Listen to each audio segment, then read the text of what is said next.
Welcome back. I'm Mike from Golioth, and joining me today is our lead firmware engineer, Nick. You joined us back in April. Welcome. Yeah, thank you.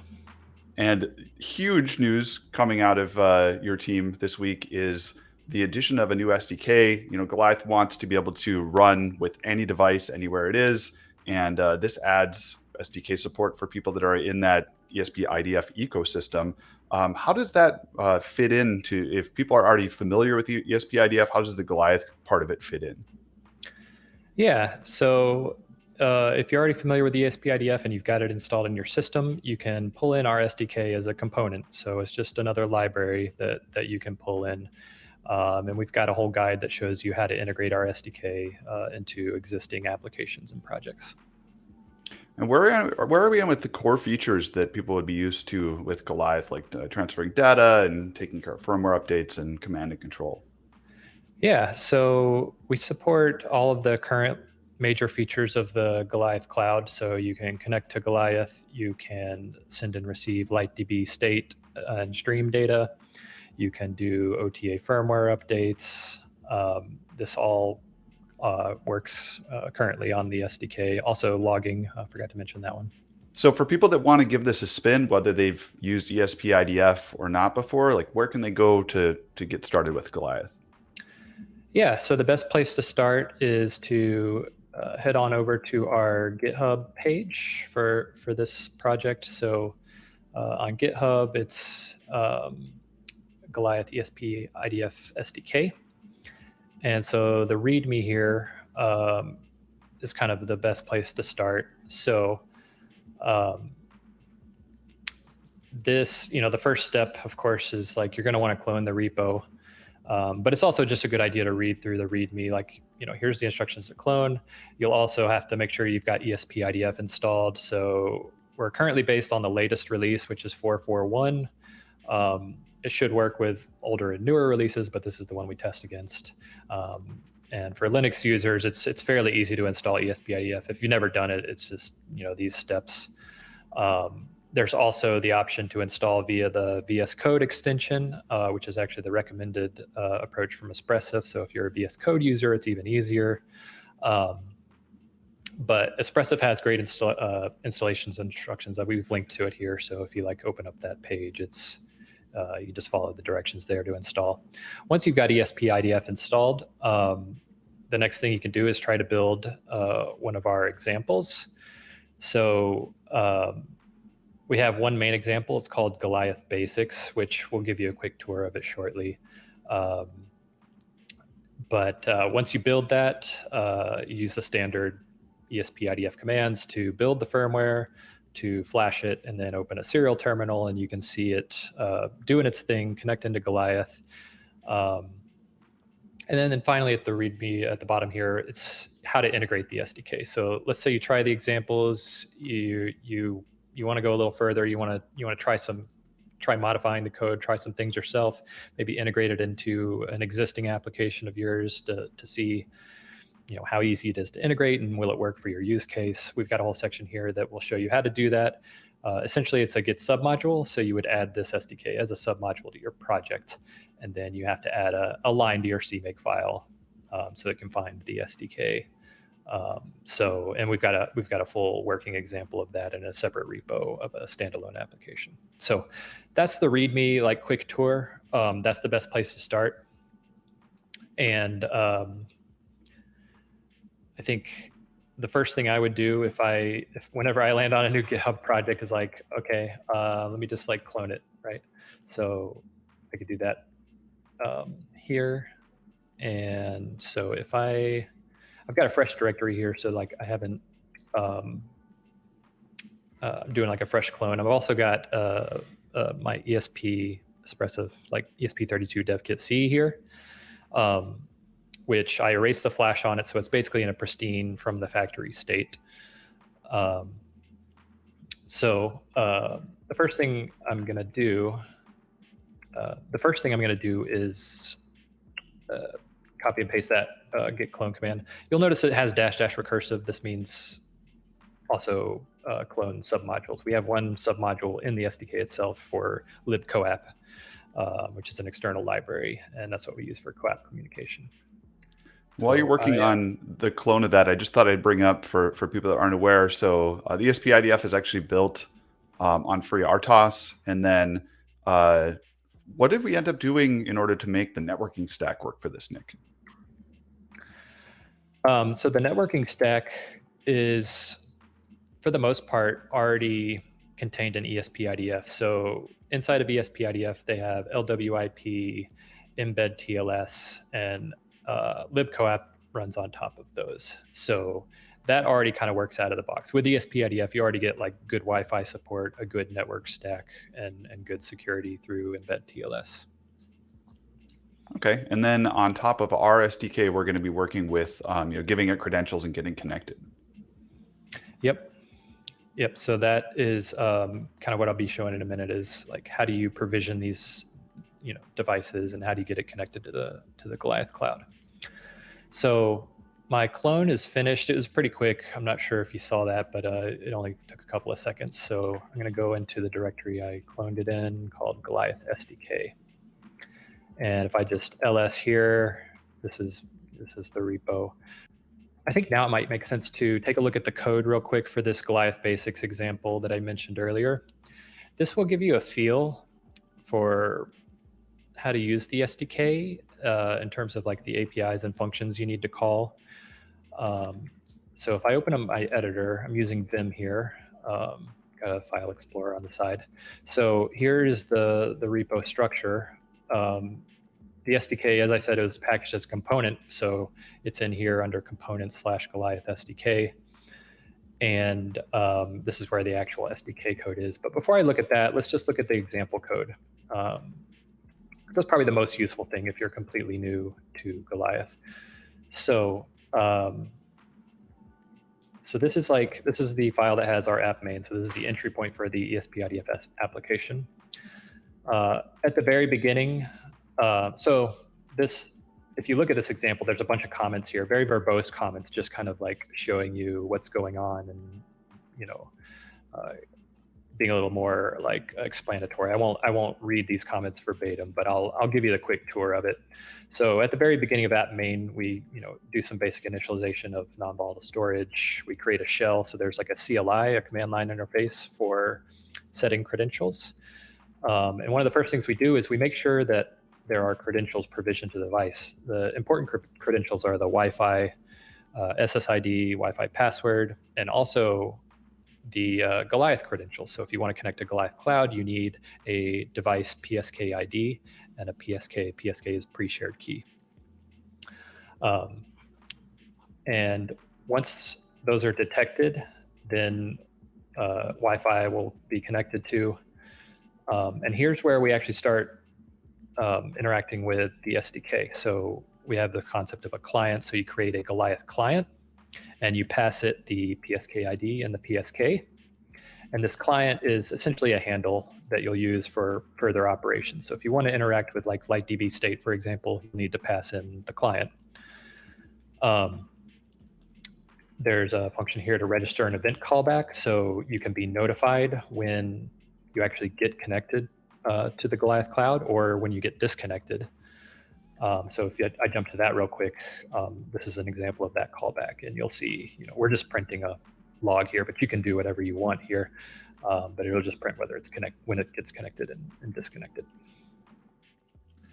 And now we're kind of going through each of the services in sequence. So we just start with logging. Logging's pretty simple. So you can log a hello world message, and it'll show up on the cloud. And I'll demo this in a moment. But just wanted to quickly go through this. Here's another logging example. We've got both asynchronous and synchronous APIs. So you'll notice like this Golioth log info async has async on the end. What that means is we're going to fire off the request to the Golioth servers, but we're not going to wait for the response. So when you call this function, it's going to return immediately. So your code's not going to block it all. Alternatively, you can call the _sync versions of APIs, which pretty much all the APIs have an async and a sync version. The sync API is going to wait for the response from the server. So you send the request, you wait a configurable amount of time. In this case, the last parameter is a 5, meaning we're going to wait 5 seconds for the response to come back. And then we're going to check the return code to see, did we actually get the response? If it comes in earlier than that, it'll return before. It doesn't always take 5 seconds, but it returns as soon as the response is available. And you can check the return code to know whether it was success or not. So the synchronous APIs are maybe a little more, they make your code a little cleaner. When you're using asynchronous APIs, you always need a callback, and you're kind of staggering it, so like the response is handled later, and it's a little awkward in terms of code. The synchronous APIs make your code a little cleaner because you can get the response and know that you have the data right there already. You're not just waiting and hoping something comes back. You can actually act on it right away. Exactly. We have built into the SDK, we have a firmware updater. So it's like a background task that will run, and it's going to listen for OTA firmware updates from the Golioth Cloud. If one comes in, it'll automatically apply it to the device for you. You don't have to write any line of code other than this one. You have to initialize the firmware update task. So that's going to spin off a background task to handle firmware updates. Does that check at the beginning of runtime, or like, is it every time it resets, or would it be any time the firmware gets updated, it'll see it? Yeah, so the way it works is we have an observation, a co-app observation for OTA releases. So this is kind of like a subscription in MQTT, if you're familiar with that. Basically, the device is going to enter a listening mode for OTA releases from Golioth Cloud. So when and if a release comes in, it will kind of be more reactionary. It'll be event-driven from the cloud side. So it definitely does a check when you first set up the observation. When you call this line of code, it's going to set up the observation, and it's going to pull in the current OTA release manifest, and there will be a version check. So it'll check the current firmware version. It'll compare it against the version in the manifest file. If they're different, then it's time to do a firmware update. But if they're the same, it won't do anything. If sometime later you deploy a new release on the cloud side, that will automatically get detected by the device through the observation, and it will see, okay, oh, there's a new firmware release. This version is newer than the one I've got. I need to apply the update. So that's kind of how that background task is going to operate. Next, we get into LightDB. So with LightDB, you can set and get, key value pairs, essentially is what it is. We've got APIs that are kind of oriented around the type. So if you want to set an integer, you would call one of these functions, Golioth LightDB set int. So in this case, I've just got some integer called myint. I'm setting it to a value of 42. Because this is an asynchronous API, there's 2 extra parameters. There's the callback function and the argument for the callback function. These are both optional. You don't have to set the callback function. In this case, what I'm doing is I'm setting an integer, and by not setting the callback function, I'm saying I don't care about the response. If it comes, if it doesn't, who cares? So it's basically like a fire and forget sort of request. So here's an instance of getting an integer. This is a synchronous one. So I'm basically going to read the value of the int into my local readback int. And if I got the response from the server, so if the status from that get function call was a Golioth OK, then I'll know I got the response, and we're just logging the integer there. So that's the basics of LightDB. We've also got ways to observe. So everything I was talking about with the OTA observations also applies. You can do the same thing with LightDB. You can observe on specific paths. So in this case, I'm listening for any changes to the path desired / my setting. And this is basically in the example code here. This is how we do the digital twin pattern. So the cloud wants, it's basically like state twins. So there's the cloud state, the device state, and setting something to desired / anything is basically the way to configure the device. So the cloud is desiring to set my setting to something, and then this callback function that we register called onMySetting is going to basically get the payload, interpret it as an integer, and then set it, and it will update the LightDB state to reflect that new setting. And that desired versus actual design pattern is a great way to do it. We actually wrote a blog article on that before, which you can find on blog.goliath.io, and we'll try and put that in the links to this article as well. We also have LightDB stream services. So this is kind of just one direction. It goes device to cloud. And the APIs are almost identical to the LightDB State APIs. You're basically setting integers, strings, booleans, floats, that sort of thing. We've got another one here for RPC. This is kind of a newer feature. It's not yet deployed, but it's kind of hidden behind a feature flag, but that one's coming soon. Ooh, secret. Yeah, a secret feature. And then finally, in this example, we just enter an endless while loop. And inside the loop, we basically, every 10 seconds, we're going to update an integer on the cloud side. And that's it. That's the end of this example. And I think what I want to do next is I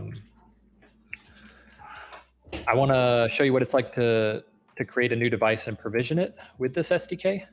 Okay, so what I'd like to do next is create a new device and show how that can be provisioned with the new ESP-IDF SDK. So I've got a list of projects here. I'm going to use the test project for this. So if I go to devices here on the left, I'm going to create a device. And I'll just name my device SDK test. And we'll just do that.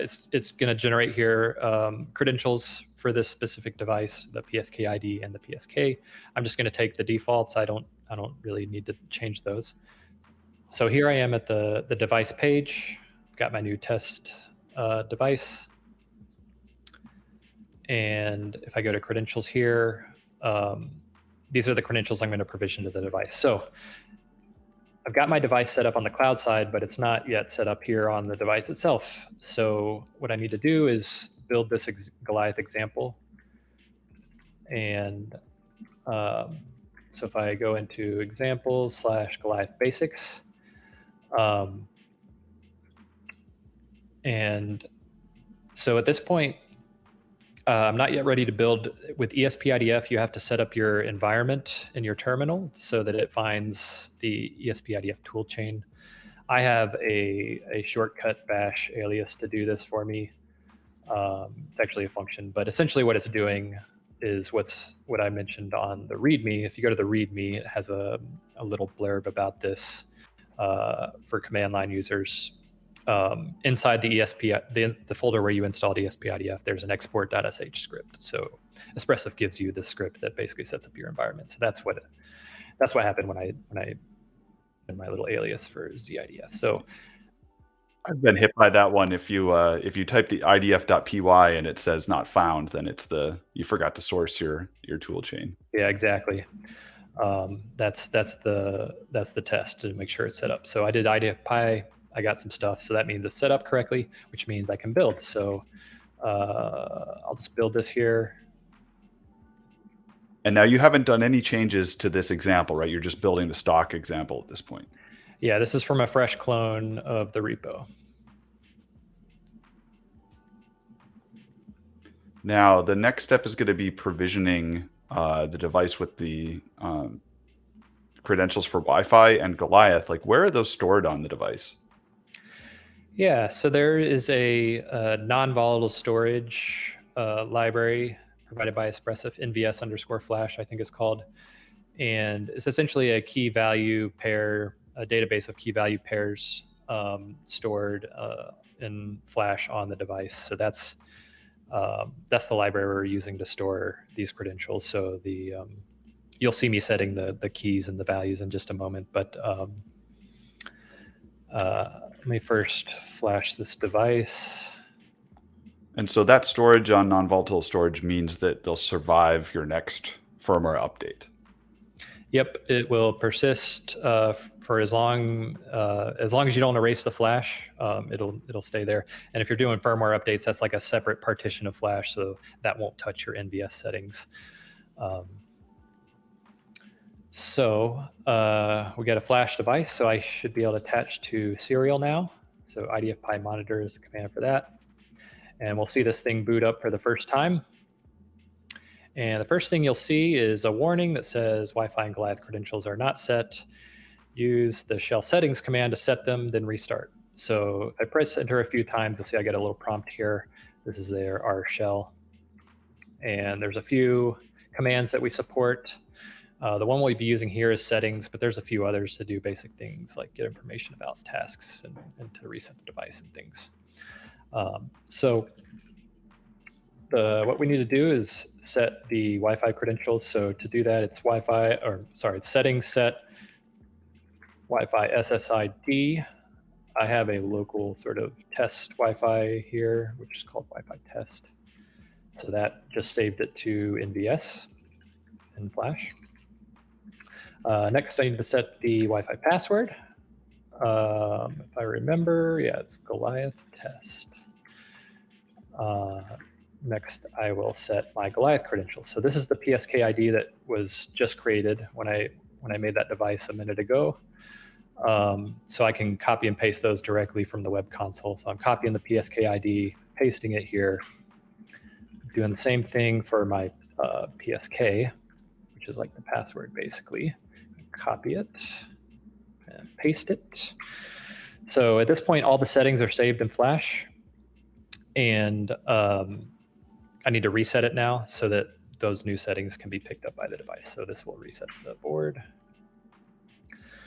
So now we're connecting to Wi-Fi. So the example code detected that we have NVS credentials set, and so it's going to actually try to use them. And just like that, we're connected to Golioth.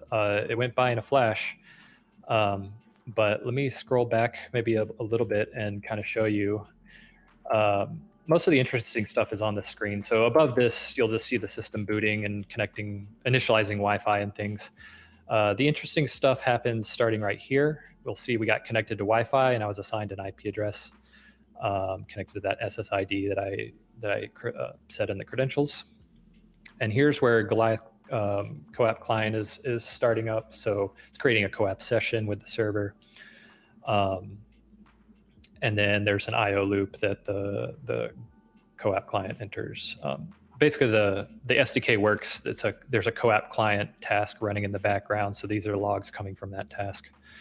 And here where you're seeing, this is actually from the example code. Remember that callback that we registered for events when it connects and disconnects. This is getting printed from that callback. You'll also see some prints from that background task related to firmware updates. It's reporting the current firmware version. It receives an OTA manifest and realizes, okay, that doesn't have any new firmware versions for me. There's nothing for me to do. And so it's just sitting there in the background waiting for any new firmware updates. And then here you'll see just a few logs getting printed from some of the LightDB stuff that I showed earlier. So if I actually switch over to the web console, if I go to the summary tab and refresh it here, you'll see it's online. And then if I connect to LightDB State, you'll see it's got the 3 items that we were setting in the example. And this iteration updates every 10 seconds. So if I hit the auto refresh here we'll say 10 seconds, we should see this update within the next 10 seconds. But yeah, that's the very quick whirlwind tour of the new SDK and how it can be used to connect to the Golioth Cloud. Yeah, this is excellent, Nick. Really, thank you for taking through all of this. It's great to see putting the credentials in. And I just wanted to point out for anyone that's wondering, that is scriptable, so you don't have to actually go into the shell. You could set up a scripting way to assign credentials at time of manufacture. And the other thing I was asking about the persistence of those. So as we go through the over-the-air updates for remote devices, you're not going to squash your credentials that way. But this just feels like it opens up a whole new realm for people that are comfortable with the ESP-IDF system getting connected to Golioth. Yeah, I hope so. I know there's a lot of ESP-IDF users out there, so I'm hoping this will be a good opportunity if you're curious about Golioth or you want to try it out. We try to make it as easy as possible for you to use it, to use this SDK in ESP-IDF without any kind of special knowledge. Like if you're familiar with ESP-IDF, this should be fairly easy to pick up, I think. All right, so if you want to give this a try, head on over to console.goliath.io. We have a dev tier where you can try it out with up to 50 different devices. You can build a little mini fleet there. You will find this SDK over on our GitHub, which is github.com/Goliath.